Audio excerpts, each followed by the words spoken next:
नमस्कार दोस्तों। आज की कहानी है रामकृष्ण शर्मा की।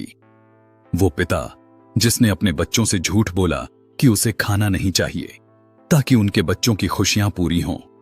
अगर आप ऐसी दिल को छू जाने वाली कहानियां सुनना चाहते हैं और हमारे साथ जुड़ना चाहते हैं तो अभी सब्सक्राइब और बेल आइकॉन दबाएं ताकि हर नई कहानी आप तक सीधे पहुंचे। रात का सन्नाटा घर पर छाया हुआ था। चांदनी खिड़कियों से झांक रही थी और रामकृष्ण शर्मा अपने पुराने लकड़ी के कुर्सी पर बैठे, सिर झुका हुआ और आंखों में गहरी थकान थी। वो सोच रहे थे कि आज भी उन्होंने बच्चों को झूठ बोलकर खुश किया। खाना खाया या नहीं उन्होंने कभी नहीं कहा, क्योंकि उन्हें लगता था कि उनके बच्चों की खुशियां उनके अपने भूखे पेट से ज्यादा अहम हैं। इसी सोच में उन्होंने एक कटोरी दाल और थोड़ा चावल अपनी प्लेट में रखा और अपने बच्चों के लिए खाना छुपा कर रखा, ताकि अगर कोई देख ले तो कहे कि पिता ने भूखा नहीं सोचा, लेकिन खुद उन्होंने आधा ही खाया। अगले दिन सुबह जब घर में हलचल शुरू हुई, बच्चे उठे और अपनी मम्मी के लिए कॉफी ले आए। रामकृष्ण ने उन्हें मुस्कुराते हुए देखा। दिल में हल्का सा दर्द था कि उनके बच्चे उन्हें समझ नहीं पाएंगे। फिर भी उन्होंने बाहर की दुनिया की परेशानियों को अपने चेहरे पर आने नहीं दिया।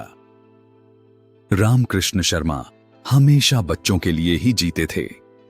जब भी उनका बेटा नवीन पढ़ाई में फेल हो जाता, रामकृष्ण ने खुद की नींद और आराम छोड़कर उसे समझाया, कभी गुस्से में, कभी प्यार से, लेकिन अपने दिल की पीड़ा कभी किसी को नहीं दिखाई, क्योंकि उन्होंने सोचा कि पिता की चिंता दिखाना बच्चों को कमजोर बना सकता है। एक दिन जब घर का पुराना रेडियो टूटा और बच्चे टीवी में लगे थे, रामकृष्ण ने अपने हाथों से उसे ठीक किया। हाथों में कट लगा, खून आया, लेकिन उन्होंने बच्चों को सिर्फ मुस्कुराते हुए बताया कि कुछ नहीं हुआ, खेल खेलते रहो। उनके बच्चे हंस पड़े और उनकी मासूम हंसी ने रामकृष्ण का दिल पिघला दिया, पर उन्होंने दर्द को अपने अंदर दबा लिया। वक्त गुजरता गया, बच्चे बड़े हुए, शहर की तरफ पढ़ाई और नौकरी के लिए चले गए। रामकृष्ण शर्मा अब अकेले रह गए, लेकिन उन्होंने हर दिन वही खाना खुद के लिए कम और बच्चों के लिए ज्यादा रखा, ताकि उनकी यादों में हमेशा पिता की छवि पूरी रहे। एक शाम जब बारिश की हल्की बूंदें घर की छत पर गिर रही थीं, रामकृष्ण ने पुराने फोटो एल्बम निकाले। हर तस्वीर में उनके चेहरे पर मुस्कान थी, लेकिन आंखों में थकान और अकेलापन साफ दिख रहा था। उन्होंने अपने दिल से कहा, काश बच्चे समझ पाते कि पिता ने हर झूठ केवल उनके सुख के लिए बोला। कुछ महीने बाद बच्चों ने अचानक घर आने का फैसला किया। रामकृष्ण को खबर मिली तो उनके हाथ कांपने लगे। उनकी आंखों में खुशी और डर दोनों झलक रहे थे, जैसे कि ये खुशी उनके लंबे समय के अकेलेपन का सबसे बड़ा इनाम हो। जब बच्चे दरवाजे पर आए, रामकृष्ण ने उनके लिए खाना तैयार किया, लेकिन इस बार उन्होंने खुद के लिए भी पूरी प्लेट रखी, क्योंकि उन्होंने महसूस किया कि अब उनकी देखभाल भी बच्चों की जिम्मेदारी है और शायद अब वह अपनी मासूम झूठों से मुक्त हो सकते हैं। बच्चों ने जब देखा कि पिता ने उनका पसंदीदा खाना बनाया है और खुद के लिए भी खाना रखा है, तो उनकी आंखों में आंसू थे और एक एक करके उन्होंने रामकृष्ण को गले लगाया। हर गले में छुपा हुआ गिल्ट, हर गले में वर्षों की दूरी और समझ का एहसास झलक रहा था। रामकृष्ण ने महसूस किया कि उनके छोटे छोटे त्याग और झूठ आखिरकार समझ में आए हैं और अब वह खुद को अकेला नहीं महसूस कर रहे थे। रात के अंधेरे में जब बच्चे सोने चले गए और रामकृष्ण अपने पुराने कुर्सी पर बैठकर बाहर की बारिश देख रहे थे, उन्होंने मुस्कुराते हुए अपने आप से कहा, हर झूठ, हर त्याग, हर अकेलापन सब सही था, क्योंकि बच्चों की खुशी में ही पिता की खुशी थी। और पहली बार वर्षों में रामकृष्ण ने खुद को पूरी तरह संतुष्ट महसूस किया।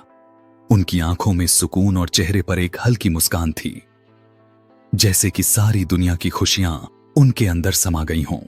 रामकृष्ण ने बच्चों की याद में पुराने कपड़े सीने शुरू किए। वो चाह रहे थे कि घर में सब कुछ वैसा ही लगे जैसे बच्चे अभी भी उनके पास हों। लेकिन खाली घर की दीवारें और चाय की महक भी अब सुनसान सी लगी। उन्होंने अपना पुराना बैग खोला जिसमें बच्चों के छोटे खिलौने और पुराने नोटबुक रखे थे। हर नोटबुक में नवीन और प्रिया के हाथों की कलम की लकीरें अभी भी साफ दिखाई दे रही थीं।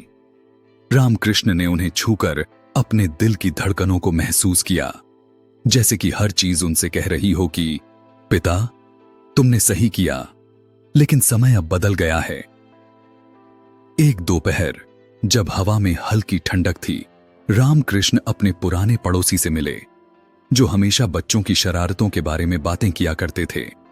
पड़ोसी ने कहा, रामकृष्ण, तुम्हारे बच्चे बड़े हो गए और तुम्हारी मेहनत रंग ला रही है, लेकिन तुम खुद को क्यों इतना अकेला छोड़ देते हो?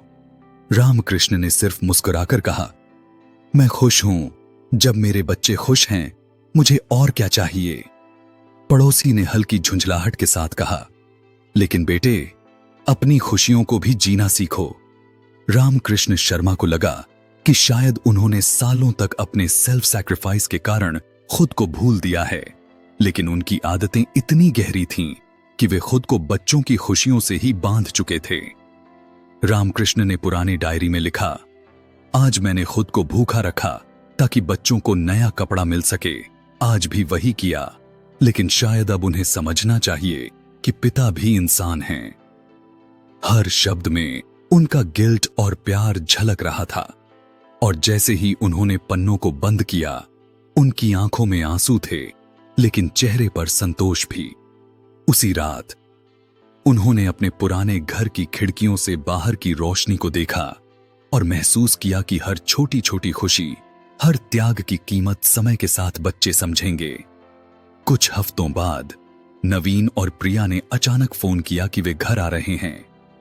रामकृष्ण शर्मा के दिल की धड़कनें तेज हो गईं, हाथ कांपने लगे, और जैसे ही बच्चे दरवाजे पर आए, रामकृष्ण ने उन्हें देखकर खुद को रोक नहीं पाया। उन्होंने अपने हाथ फैलाए और बच्चों ने दौड़कर पिता को गले लगाया। उस गले में सालों का अकेलापन, गिल्ट, प्यार और समझ की मिठास सब झलक रही थी। अगले दिनों रामकृष्ण ने बच्चों के साथ पुराने खेल खेले, टीवी पर उनके पसंदीदा कार्टून देखे और खाना बनाते समय बच्चों को हंसते हुए देखा। हर छोटी मुस्कान, हर छोटी हंसी रामकृष्ण के दिल में इतनी खुशी भर रही थी कि उनके पुराने दुखों और अकेलेपन का बोझ हल्का महसूस हुआ। रात के समय जब सभी सोने चले गए, रामकृष्ण अकेले अपने पुराने कुर्सी पर बैठे, बारिश की बूंदों को देखते हुए उन्होंने अपने आप से कहा, सभी कठिनाइयां, सभी सैक्रिफाइसेस, सब सही थे, क्योंकि बच्चों की खुशी में ही मेरी खुशी है। अगले कुछ हफ्तों में रामकृष्ण शर्मा ने अपने बच्चों के साथ छोटे छोटे पल बिताना शुरू किया, जैसे कि वे फिर से छोटे बच्चे बन गए हों। सुबह सुबह जब सूरज की हल्की रोशनी कमरे में आती, रामकृष्ण बच्चों के लिए नाश्ता तैयार करते और खुद के लिए सिर्फ एक कप चाय लेते। एक दिन प्रिया ने कहा, पापा, अब हम भी आपके लिए खाना बनाएंगे। रामकृष्ण की आंखों में चमक थी। उन्होंने हंसते हुए कहा, बिल्कुल बेटा बेटी, अब मुझे भी आपका प्यार चाहिए। वो दिन यादगार रहा, क्योंकि पहली बार वर्षों में घर में हर कोना खुशियों से भरा हुआ था।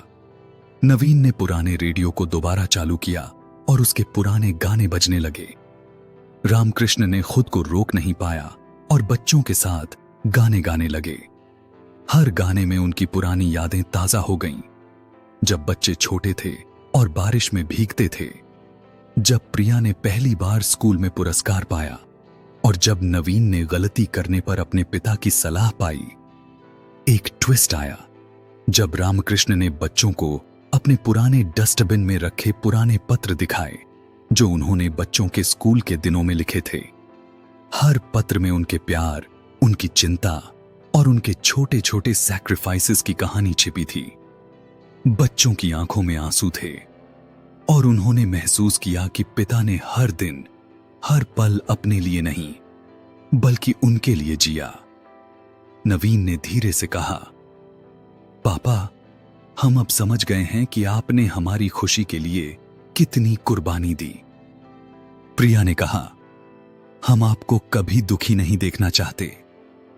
रामकृष्ण ने उन्हें गले लगाया और कहा, बस यही मेरे लिए सबसे बड़ी खुशी है।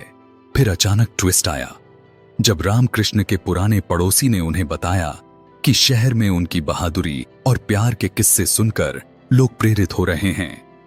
रामकृष्ण शर्मा को लगा कि उनके छोटे छोटे सैक्रिफाइसेस अब सिर्फ उनके बच्चों तक ही नहीं बल्कि पूरे समाज तक पहुंच रहे हैं। उन्होंने महसूस किया कि पिता का प्यार निस्वार्थ होने के साथ साथ अनंत प्रभाव डालता है। रात के समय घर में सब सो रहे थे। रामकृष्ण कुर्सी पर बैठे बाहर की बारिश देख रहे थे। उन्होंने अपने आप से कहा, हर झूठ, हर त्याग, हर अकेलापन सब सही था, क्योंकि बच्चों की खुशी में ही पिता की खुशी थी। अब मैं जानता हूं कि मेरी मेहनत, मेरा प्यार और मेरे छोटे सैक्रिफाइसेस समय के साथ समझे और सराहे गए। उनकी आंखों में सुकून और चेहरे पर हल्की मुस्कान थी, जैसे कि सारी दुनिया की खुशियां उनके अंदर समा गई हों। अगले दिन बच्चों ने रामकृष्ण को सरप्राइज दिया। पूरे घर को सजाया उनके पसंदीदा खाने और मिठाइयों के साथ। रामकृष्ण शर्मा भावुक होकर बोले, अब मुझे और कुछ नहीं चाहिए, क्योंकि मैंने जो कभी सोचा नहीं था वो सब मेरे बच्चों ने समझ लिया। दोस्तों, इस कहानी से हमें यह सीख मिलती है कि सच्चा प्यार, निस्वार्थ त्याग और मासूम झूठ भी कभी कभी हमारे प्रियजनों की खुशियों के लिए जरूरी होते हैं। अगर आपको यह कहानी पसंद आई और आप चाहते हैं कि हम और ऐसी दिल को छू लेने वाली पारिवारिक कहानियां लाते रहें, तो अभी सब्सक्राइब करें और बेल आइकॉन दबाना ना भूलें, क्योंकि हर कहानी में है आपका दिल छू लेने वाला सच और हर कहानी में है सच्चा इमोशन। रामकृष्ण शर्मा की कहानी हमें दिखाती है कि एक पिता का प्यार न केवल उसके बच्चों के लिए बल्कि पूरे समाज के लिए प्रेरणा बन सकता है। और यही प्यार, त्याग और छोटे छोटे सैक्रिफाइसेस हमें जिंदगी में आगे बढ़ने की ताकत देते हैं।